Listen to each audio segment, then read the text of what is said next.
చూస్తే కర్నూలు జిల్లా ఆదోని పట్టణం బావాజీపేట 2వ వార్డులో ముద్ద వినాయక మిత్రమండలి 16వ వార్షికోత్సవం ఘనంగా జరిగింది. విలేకరులతో మాట్లాడిన బి వెంకటేష్ మాట్లాడుతూ ఆదోని బావాజీపేట వాసులకు విఘ్నేశ్వరుడి ఆశీర్వాదాలు ఎల్లప్పుడూ ఉండాలని ఆకాంక్షించారు. వినాయక చవితి అంటే యువత 2 నెలల కృషితో చందా సమీకరించి ఆనందంగా 5 రోజుల పండుగ నిర్వహించడమని, ముగిసిన తర్వాత నిమజ్జనం చేసి ముందుకు సాగాలని ప్రజలకు తెలిపారు.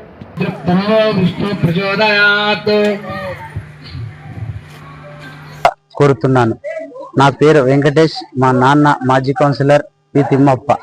మరియు ముందుగా వినాయక చవితి అంటేనే గత 2 నెలలుగా ఎంతో యువతంగా ఎంతో కృషి చేస్తూ ఎంతో మందికి చందాయ అడిగి ఎంతో ఆనందంగా చేసుకునే పండుగ ఈ 5 రోజుల పండుగ వినాయక చవితి.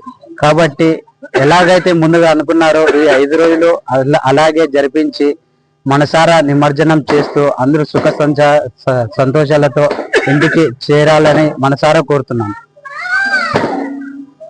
అలాగే మన బావాజీపేటలోని ఎలాంటి సమస్యనైనా, విద్యుత్ సమస్యనైతేమి కానీ, నీటి సమస్య అయితేమి కానీ, ప్రతి సమస్యను మా దృష్టికి తీసుకొస్తే మాకు వెంటనే మేము అధికారుల దృష్టికి తీసుకెళ్లి వాటిని పరిష్కరిస్తామని కోరుతున్నాము.